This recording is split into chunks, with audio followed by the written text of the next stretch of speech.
Ini menunjukkan bahwa cengkeraman Jokowi yang melanggengkan atau yang membuka begitu banyak pintu-pintu korupsi yang melibatkan Jokowinya sendiri itu masih kuat untuk berani dibuka oleh Prabowo. Jadi masih dicengkram. Jadi bagaimana mau bertindak, mau berbuat sesuatu?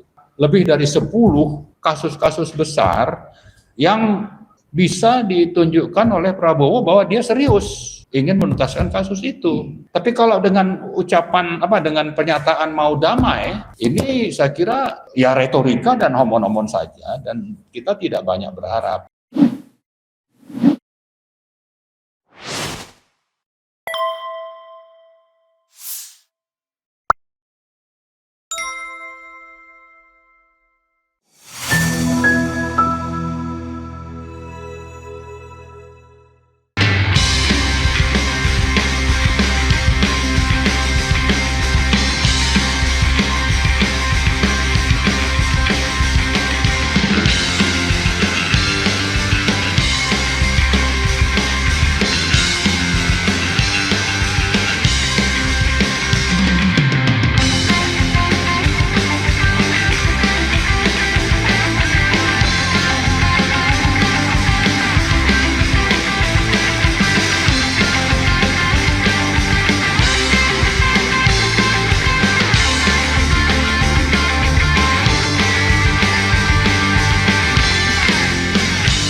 Tadi pertanyaannya itu banyak, itu borongan itu.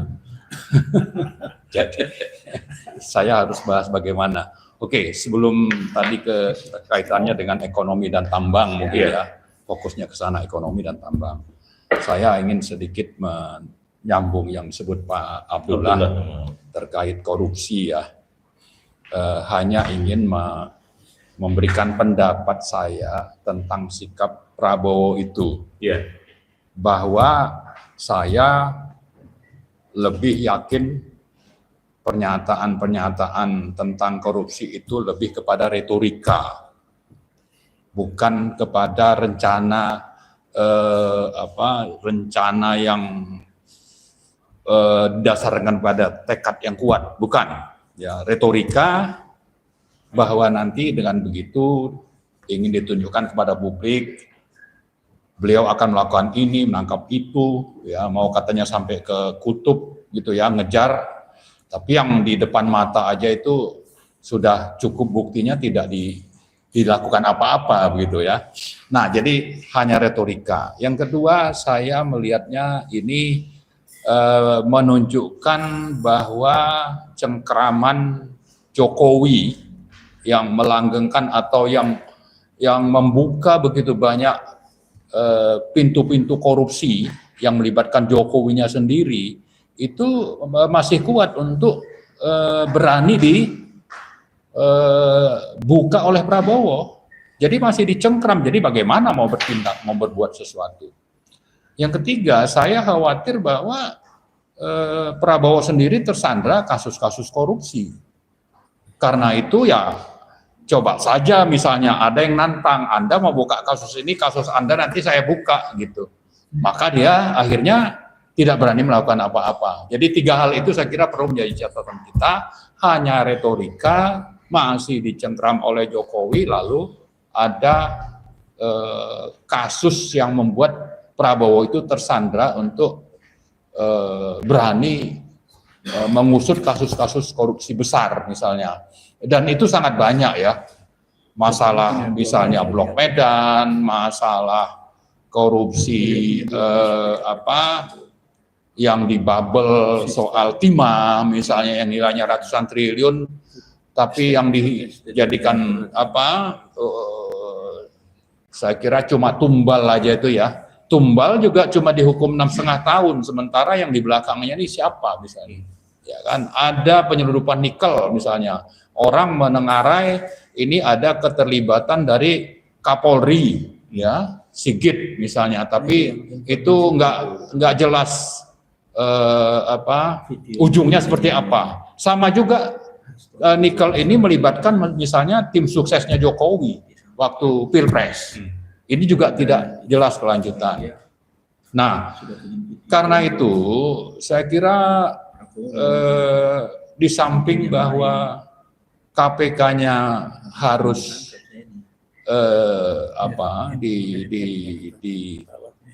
dirubah undang-undang dasar untuk melakukan penuntasan korupsinya. Tadi Pak Abdullah sudah sebutkan tentang perlunya penerbitan Perpu, dan kalau itu bicara Perpu itu ada ranah yang memang lebih dominan peran presidennya, Prabowo-nya. Ini jadi tantangan bagi Prabowo. Kalau Anda memang bukan retorika, cuma omon-omon, ya buktikanlah dengan Anda menerbitkan Perpu bahwa korupsi ini sudah sangat banyak merugikan negara dan rakyat, maka buktikan dengan menerbitkan Perpu. Saya kira rakyat akan mendukung itu.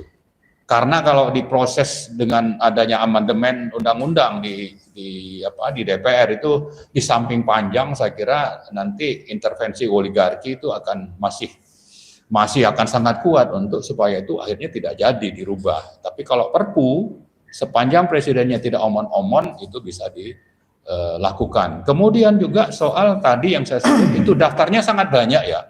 Bisa lebih dari 10 kasus-kasus besar yang bisa ditunjukkan oleh Prabowo bahwa dia serius ingin menuntaskan kasus itu.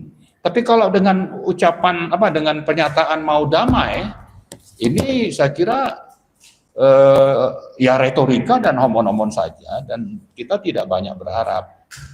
Karena itu di samping tadi Perpu kita minta bukti presiden itu melakukan sesuatu yang signifikan, tapi saya kira rakyat juga perlu berbondong-bondong untuk menuntut ya, dan menuntutnya itu di samping ke DPR juga kepada pemerintah, dan ini bisa ditunjukkan dengan aksi-aksi. Nah, cuma memang aksi kalau terkait korupsi itu agak susah untuk menggalang massa ya. Maka saya kira yang bisa menggalang massa, yang akhirnya nanti dari situ rakyat ini bisa menuntut ke masalah korupsi, tapi dimulai dengan kasus yang justru menyangkut hidup dan kelangsungan hidup orang secara kemanusiaan ya. Karena ini dijamin oleh Undang-Undang Dasar dalam 10 items yang ada dalam konstitusi itu ya. Ada misalnya kasus sampai 6 ketentuan HAM dalam Undang-Undang dasar kita itu dilanggar dalam proses atau dalam pembentukan atau penetapan dan pelaksanaan PSN PIK 2 dan Rempang. Ya. Ada minimal 6 ketentuan HAM, dan kalau ini sudah seperti ini, sudah waktunya rakyat untuk bangkit melawan. Karena itu berangkat dari fakta lapangan bahwa di PIK 2 di Tangerang terutama ada di sekitar 10 kecamatan yang sudah dibebaskan oleh aguan yang didukung oleh aparat, terutama itu aparat keamanan, polisi, dan juga itu atas saya yakin atas komplotan yang dipimpin oleh Joko Widodo waktu jadi presiden, ya, itu korbannya sudah sangat banyak. Ada yang mati, tapi banyak ribuan, puluhan ribu orang yang kehilangan tempat tinggal dan kehilangan mata pencaharian. Tapi nanti yang namanya rezim oligarki ini akan menyuarakan kepada rakyat bahwa proyek ini proyek ramah lingkungan, sama dengan di Rempang ya. Ada Eco City, lalu di sini ada Tropical Coastland kalau bicara di Banten. Lalu ini akan mendatangkan investasi. Ada katanya sampai 2030 itu sekitar 60 triliun. Akan membuka lapangan kerja berapa banyak? Sekitar 6.000. Lalu yang tidak langsung itu sekitar 60-an ribu orang katanya. Lalu ini akan memicu pertumbuhan ekonomi menambah misalnya pendapatan daerah dan rakyat. Tapi ini kan cuma gimmick untuk menunjukkan bahwa ini sesuatu yang akan mendatangkan manfaat, tapi manfaat untuk siapa? Manfaat untuk para investor dan para pendukung oligarki. Tapi rakyat yang saya sebutkan tadi, ya, itu kehilangan tempat tinggal dan mata pencaharian. Artinya proyek PIK 2 ini, ya, kita fokus ke PIK 2 misalnya, kita bahas nanti soal Rempang, tapi PIK 2 ini menghilangkan mata pencaharian lebih dari misalnya 20.000 nelayan, petani, petambak, yang itu tercerabut dari tempat tinggalnya yang sudah ditinggali misalnya ratusan tahun. Alasannya tadi itu, ini mendatangkan investasi, ini hijau, ini akan ada pertumbuhan ekonomi, membuka lapangan kerja, tapi untuk siapa? Nanti pekerjaannya seperti yang terjadi di sektor nikel, disebut hilirisasi, tapi mayoritas pekerjaannya itu dari Cina. Orang kita itu hanya jadi buruh, nah sama juga nanti. Seperti teman kita Pak Said bilang, nanti akan ada pembangunan Surabaya Frontline. Yang dibangun itu adalah mereklamasi laut di sekitar Surabaya, di pantai utaranya. Tapi ini yang nanti akan seperti menjadi Hong Kong di Surabaya.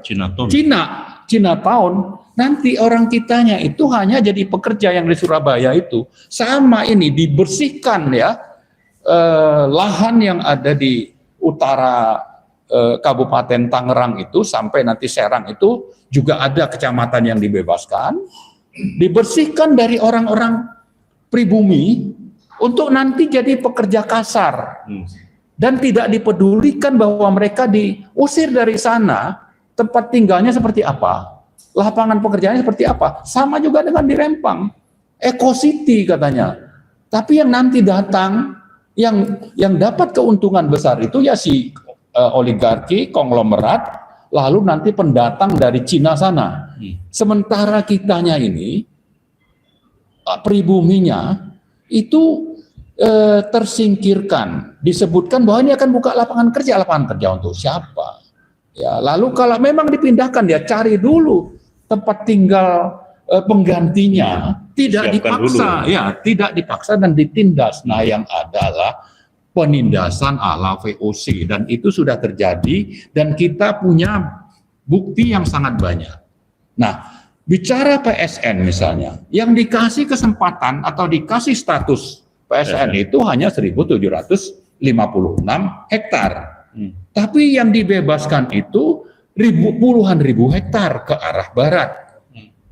Lalu memakai label bahwa ini proyek PSN. Padahal yang dapat status itu hanya 1.700, yang puluhan ribu itu hanya dipakai oleh si rezim oligarki itu sebagai alat untuk menyingkirkan rakyat secara paksa, secara zolim. Jadi rakyat itu disingkirkan secara zolim oleh rezim ini. Yang dipimpin siapa waktu itu? Joko Widodo. Lalu ada Agwan di sana dan sekarang banyak, ya, termasuk dari DPD yang namanya Yoris Sampono yang dari PANI misalnya, itu ikut-ikutan memanipulasi rakyat untuk mengatakan ini sesuatu yang benar. Padahal tadi kezoliman itu sudah sangat faktual di lapangan. Itu sebabnya kalau tadi saya bilang rakyat untuk bangkit, ini contoh nyata ini. Kalau Anda peduli, mari bangkit rame-rame. Nanti kita akan ada deklarasi perlawanan di tahun depan, mulai dari PIK, dari Tangerang, deklarasi perlawanan terhadap rezim oligarki yang kelihatannya ini masih bercokol, meskipun presidennya sudah berganti. Jadi buktikanlah bahwa Prabowo ini tidak omon-omon. Misalnya, tidak boleh ada negara dalam negara. Akan memberantas korupsi, dan ini hanya bisa terjadi kalau ada perlawanan rakyat. Kalau tidak itu Prabowo hanya omon-omon, buktinya seperti itu. awal pidato pelantikannya begitu menggebu-gebu, tapi lambat laun ke belakang ngomongnya mau ngasih kesempatan damai. Ini apa ini gitu? Nah kalau ini dibiarkan terus, ya cobalah itu akan terus berlangsung yang namanya bercokolnya rezim oligarki yang antara lain itu bisa dibuktikan bagaimana misalnya yang jadi menteri itu lebih dari 50% adalah orang-orang Jokowi. Kebijakan Jokowi masih terus berlangsung, ya. Dan saya kira kalau bicara kembali ke masalah korupsi ini tidak akan ada hasil yang akan kita peroleh sepanjang rakyat itu hanya diam saja. Jadi kalau kita pakai istilah state corporate crime, crime itu kriminal. Kriminal itu oleh siapa? Oleh state dan corporate. Siapa ini? Ya pengusaha-pengusaha dan sama pejabat-pejabat pemerintah. Dan pelaku utamanya waktu Jokowi itu jadi presiden ya Jokowi. Itulah pelaku-pelaku kriminal yang wajib dipidana ya kalau negara ini mau bersih. Dan kalau memang Prabowo itu tidak omon-omon, buktikan menghentikan state corporate crime ini yang dipimpin oleh Joko Widodo, dan salah satunya mulailah dengan menangkap misalnya Aguan. Itu contoh sangat nyata kejahatan yang dilakukan oleh state corporate crime ini. Contoh paling nyata yang alat buktinya sudah lebih dari cukup, tinggal sekarang ada nggak kemauan dan komitmen dan sesuai antara perkataan dengan perbuatan yang selalu dikatakan oleh Prabowo, dan yang di rakyat tunggu adalah perbuatan Anda itu seperti apa. Kalau tidak, memang kita tidak perlu terlalu optimis lah. Kita akhirnya menjadi pesimis. Ini akan sama saja dengan yang sebelumnya. Nah, tapi kita tidak berharap seperti itu, ya. Kita mau Prabowo sebagai jenderal, ya, buktikan bahwa Anda itu adalah prajurit Sabta Marga yang setia dengan sumpah Sabta Marga itu, ya. Jangan hanya omon-omon, tapi buktikan dengan tindakan nyata dan hentikan sepak terjang oligarki yang sudah sangat mencengkram Indonesia saat ini. Saya kira itu mungkin.